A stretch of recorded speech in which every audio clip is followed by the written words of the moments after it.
Hello everyone, welcome back to Above the Stars. This is Tatiana. I'm here with some more channel messages, and this is titled How to Play Bingo. Bingo, okay? Remember I told y'all this is how they get people.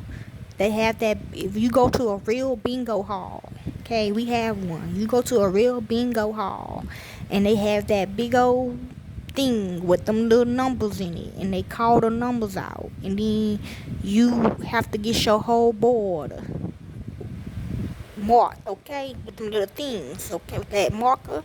And then at the end, if you get the whole thing, you win money. Okay, so that is what I'm talking about, okay.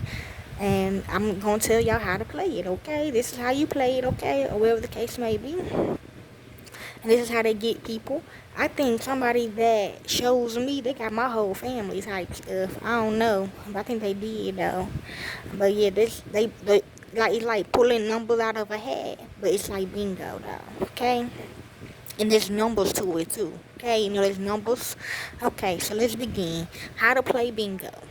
Bingo is a fun game of chance that anyone can play. The game is played on a scorecard that's made up of 25 squares. If you get 5 squares in a row, you win. Okay? If you know what a square is, right, y'all? A square is a lane. Okay? I don't know if that's significant or not. Okay? So this how it looks. See? It is a song to it. And they got all these numbers. Okay? Yes, when they open up the ball, it got your name on it, okay? I guess it's your age or whatever the case may be. So let's begin. Part 1, setting up bingo. Get at least one scorecard for each player. Bingo scorecards have 25 randomly numbered squares on them, with the word bingo written across the top. Your goal is to cover up those 5 squares in a vertical, horizontal, or diagonal row. You can find bingo scorecards online at your local hobby store. If you're playing bingo with kids, you can print blank bingo scorecards from all the internet and write in your own words, symbols, or pictures in the square. 2. Explain to everyone how the game's letter number combinations work. In standard bingo, there are 75 different letter number combinations. Each letter number combination corresponds with a square on the scorecard. For example, all of the numbers in the B column on the scorecard corresponds with B letter number combinations, like the alphabets. Remember I showed y'all? I made a video about the numbers in the alphabets. The alphabets got numbers to it. Like A is 1, 2 is B, C is 3, okay? It's and like it's like it kind of like bingo. It like add up to names and stuff, okay? I do it sometimes when I'm getting like a abbreviation to something, okay? If the caller chooses B9, so you look at what 9 is it, okay? If you don't thinking like that, 1 A B C D E F G H I, that's I. So BI, you choose somebody that's bisexual or something like that. The only thing I can think of, or somebody that's a bitch or whatever, okay? If the caller chooses B9, you will look for the G square under the B column, okay? Like that, okay? If you're looking for a simple version of bingo to play with kids, you can use pictures or words instead of letter number combinations. Okay? 3. Choose a player to be the caller. In bingo, the caller is the person that reads out the letters and numbers that determine which squares get covered on everyone's scorecards. The caller still gets to play the game with everyone else. If you are playing at a bingo hall, there will already be a designated caller. In that case, the caller will not be playing with everyone else. 4. Pass out scorecards to all the players. Each player needs at least one scorecard. Player can lose more than one scorecard as long as they can keep track of all the letters and numbers on the different cards. Playing with multiple scorecards increases your chances of winning, but it's trickier since you have more squares to keep track of. When you are playing with multiple scorecards, it's possible to win on more than one scorecard in the same game.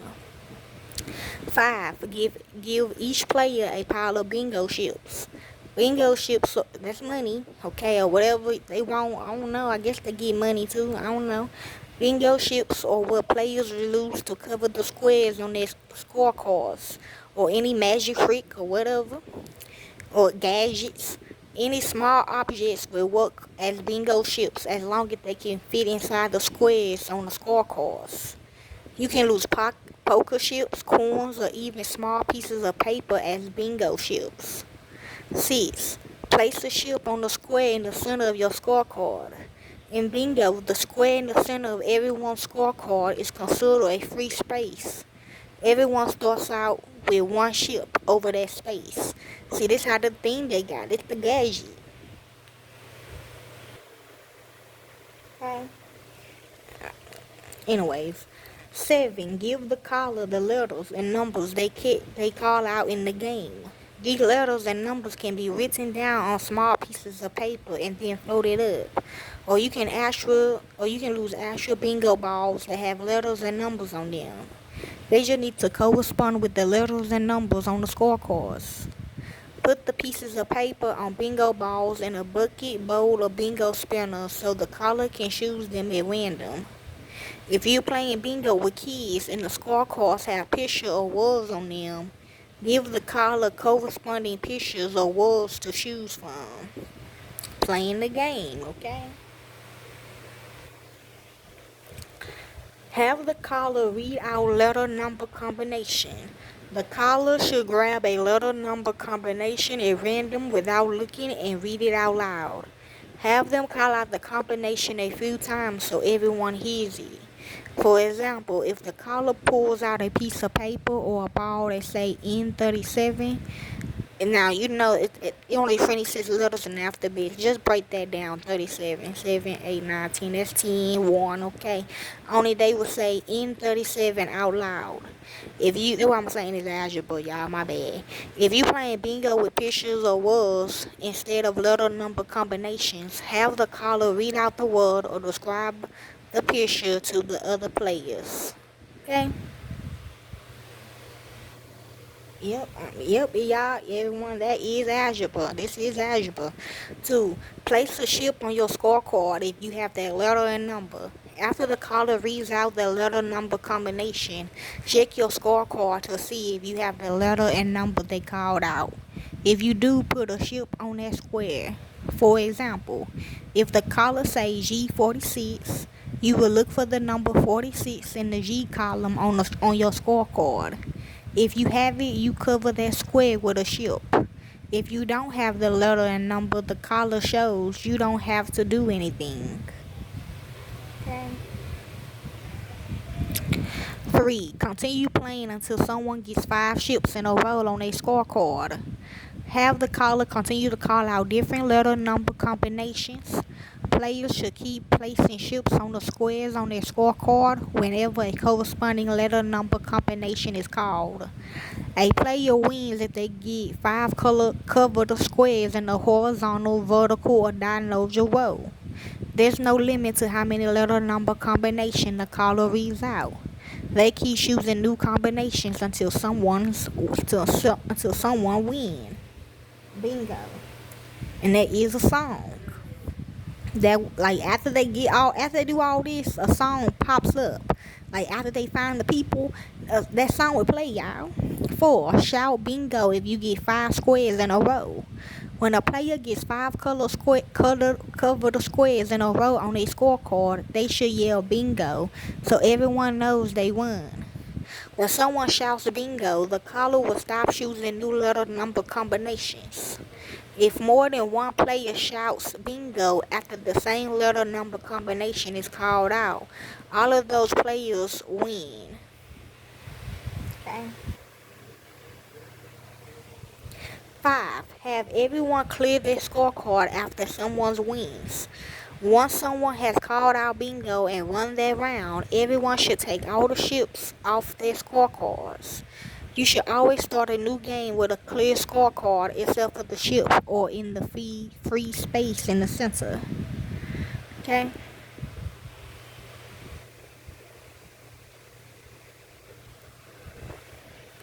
6. Mix up all the letters number combination for the next game. To start a new game of bingo, the caller will need to mix all the letter number combinations they called during the last game back into the bucket, bowl, or spinner they are losing. Always start a new game with all the letter number combination mixed together. Okay? Damn, somebody got the whole family, you hear me? So, yes. If you like, that's all I can say on this game. So hopefully this game helps y'all and it'll break for us all. Enjoy.